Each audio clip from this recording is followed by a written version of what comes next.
Hello and welcome. I'm Sarah Seidelman, and this is the Hummingbird series where I'm interviewing wonderful and amazing humans who I think have something sweet and wonderful to share with you. And today I have Jennifer Shryock, who is a master coach through Martha Beck, who's the person that I trained with. And I got to know her. She sat next to me in a course that I taught in Phoenix, and I just fell in love with her and her mission. And so I want you all to meet her. Jennifer, please welcome. Thank you, Sarah. It's so fun to connect again here with this magic of video. I know, it's incredible. So Jennifer is just going to talk a little bit about her career and kind of how it's evolved, because I think a lot of you are considering, like, maybe are looking for more meaningful work and searching for that. And Jennifer has kind of been on a journey herself, and she started out in the resume making business. And maybe I'll let Jennifer tell her story.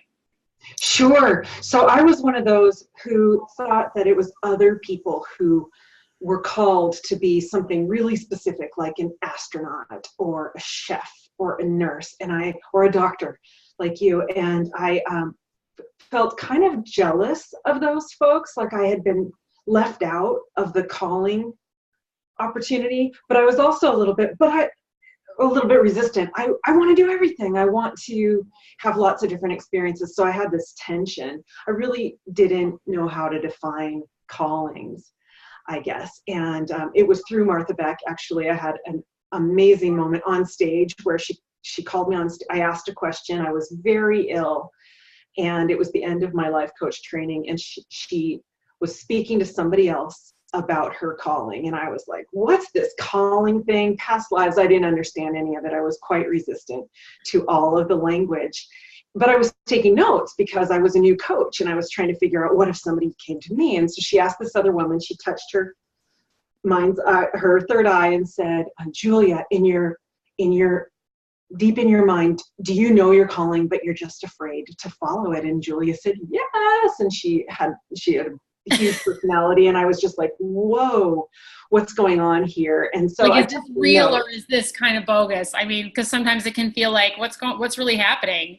That's right. I was really resistant to this kind of language and the big energy. I wasn't sure about any of it, but I took notes, and then I was waiting for her to say how she would respond to somebody who said no, I don't know my calling, somebody like me. And she didn't answer that. So I finally raised my hand, and she said, come on up here. Oh boy. So I was in the very back table, hiding in the corner near the door, and made my way up to the stage and shared with her my biggest fears about not being called and about my illness, which I'll circle back to. But it was affecting my ability to work, and she helped me to redefine callings and to consider that perhaps I was being called through my illness, through my body.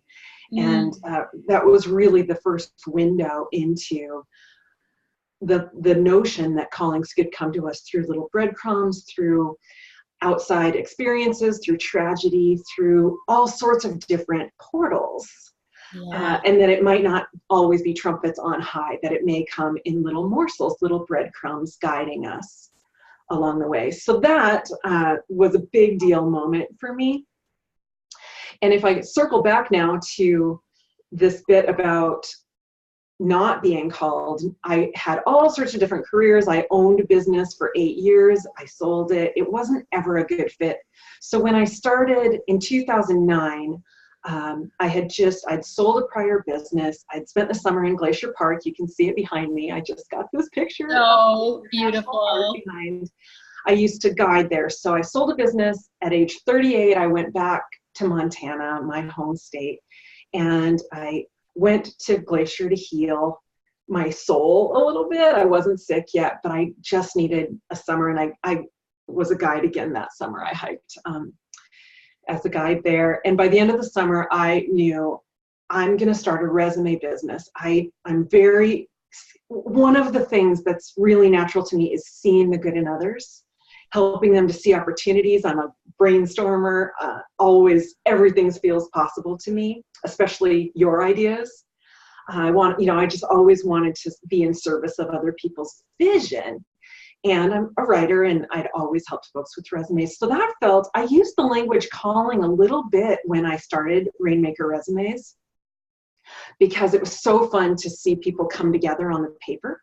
Mm-hmm. But it was the recession, and folks were falling apart. Jobs were falling apart. Businesses were gone.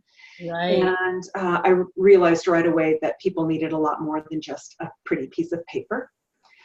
So my mission grew, and I realized that I could serve in a bigger way than just writing resumes, which is fun for me. I really liked. But then I got sick, and I got so sick that I couldn't type. I couldn't think. I had all sorts of autoimmune diagnoses, that cascade that happens. You get one, and then often there's 4 or 5 more that come along. And that was my journey. And I was so fatigued that I couldn't change the sheets on my bed. Wow. I needed help for that. Or if I did it, that was it for days. Partly because of pain and partly because of fatigue. So, what do? I thought I was called to write resumes. I'm too sick to write resumes. Yikes. And it's about that point that I took my first life coach training through Martha Beck, and then at the end of which she called me up on stage. Wow. So that really started the journey of expansion to helping people reconnect to their inner wisdom, to their guidance, and touch into and take action on their callings, which maybe like me, they never heard the trumpets, the angels singing down that they should be a teacher. Right. And helping to navigate that kind of guidance that comes along the way. Beautiful. So, yeah. And, I was always struck by when I started doing my first teaching opportunity, teaching something is I heard Martha Beck say something like, we teach what we most need to learn. And I was like, say what? Because I was still thinking, this is so great. But it's oh yeah, so in a way, when you were sharing how to help others connect with their inner, their vision, I imagine that was also happening for you as well, or getting clarity on that as well. Absolutely. And in my case, I'm almost always have a really strong aversion, like I did to Julia's story, or attraction. Either one of those is almost always an invitation for me. And so I was very resistant to mind-body stuff. The mind-body teachers that I saw they were almost transparent. I just didn't get it. But after that conversation with Martha, where she sort of spoke to my body through me, those of us who are coaches have experienced this and can do it ourselves, but it was kind of new to me, where she asked my body, could this illness be guidance in some way? And my body had a lot to say. It responded through the arm thing, through muscle testing. Yeah, talk about that. How did your body and how did your illness become the portal? Can you talk a little bit more about that? Because I'm sure people who are listening who are sick or struggling with physical pain right now are like, say what? Yeah. And I was too. And in fact, I was crying, and it was a messy experience for me up there in front of a whole bunch of strangers.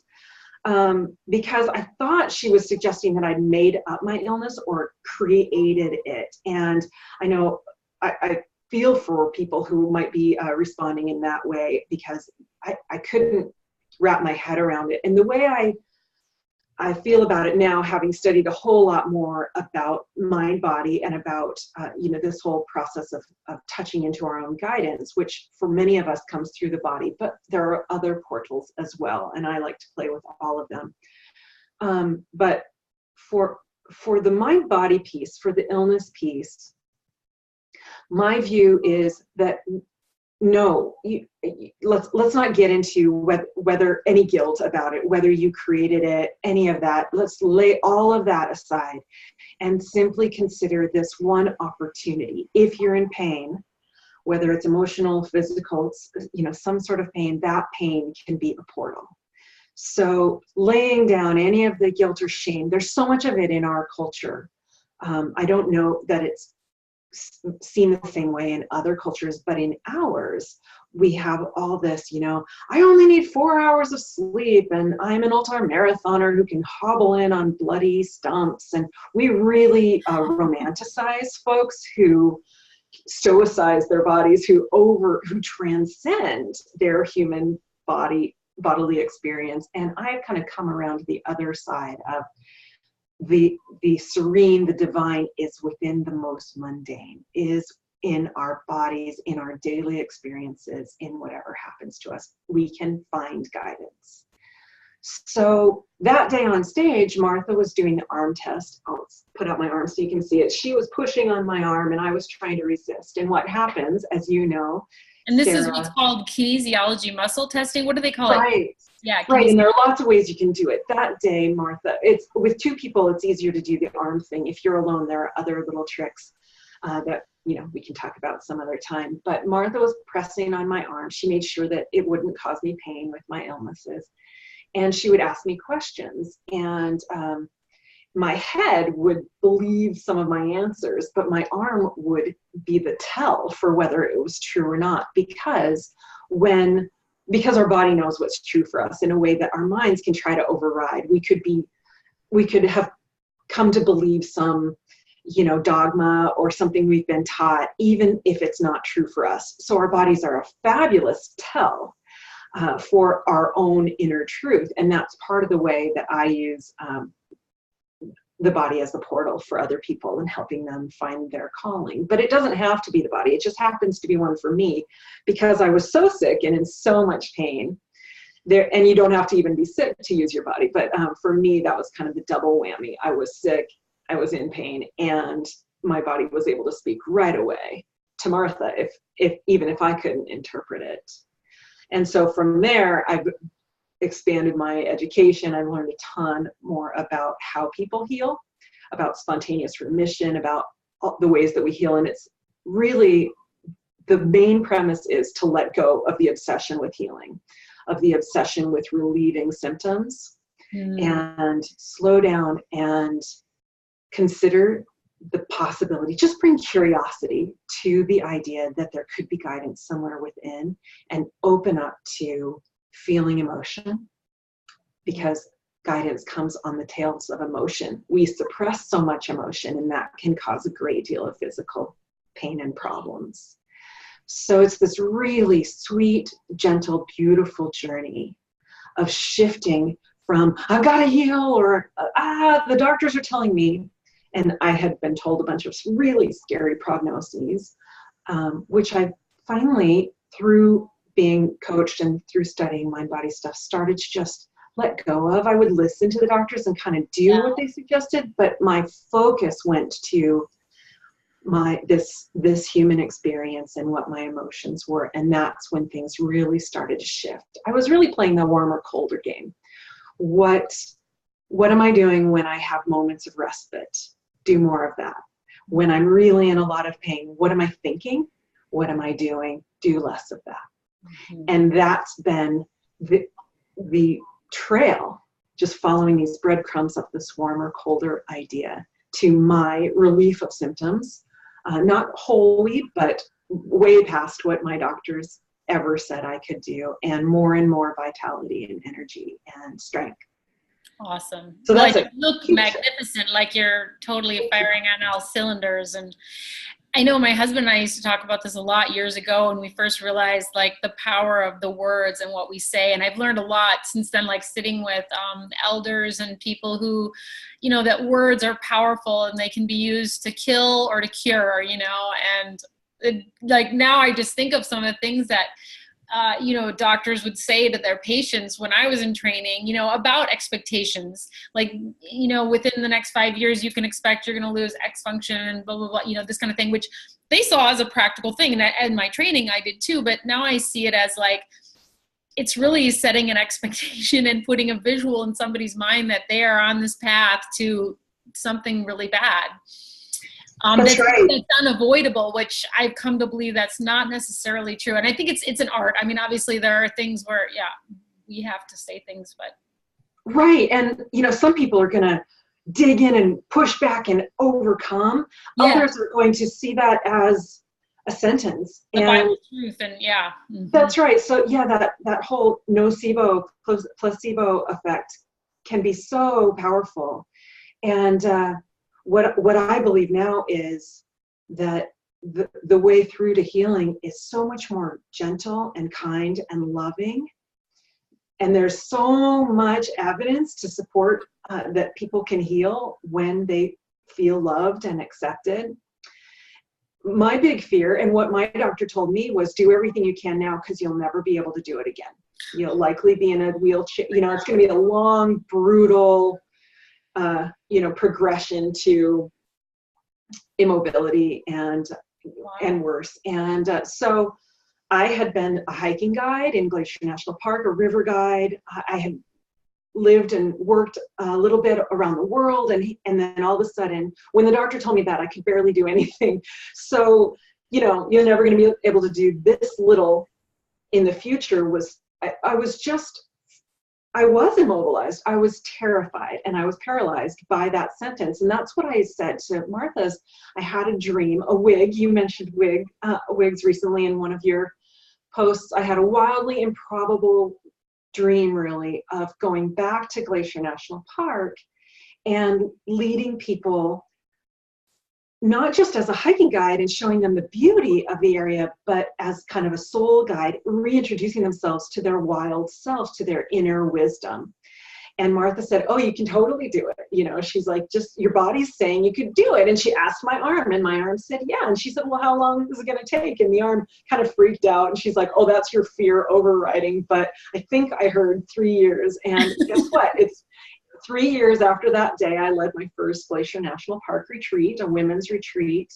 Wow. Kind of a medicine walk where we go back and we really start to touch into all the different ways we can receive guidance and how we can tune our receptors to that guidance, whether it's within us or around us, and follow our callings. Beautiful. So that's been this huge kind of, to bring it full circle from that day on the stage to now. I'm leading the second Glacier retreat in July this year. Yeah, tell us how can people sign up for that or find out more details? Yeah, I was sold out, and then a couple people had circumstances changed, so I think they're going to come next year. I have a couple of spots open. You can come to my website, jennifershryock.com, or, because that's so hard to spell, rainmakerresume.com. They'll take you to the same place, and I've got a retreat page there that'll tell you all about it, and we can talk and we can see if we can connect on the trail together, which would be so much fun. Beautiful. Oh, so awesome.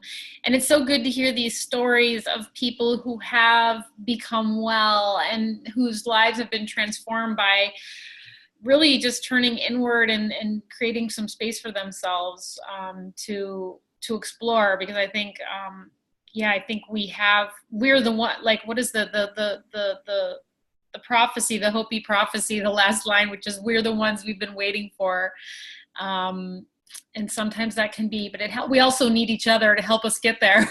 So thank you so much, Jennifer, for being here and for sharing your wisdom. And you guys can check her out at rainmakerresume.com, resumes.com, resume, singular. That's right. And I'll post a link too. But thanks for watching, everybody. And please post questions, and Jennifer and I will keep an eye out on the comments below and would be happy to connect. So thank you, Sarah. It's such a treat to connect with you, and I look forward to talking to some of your people along the way. Feel free to reach out. Awesome.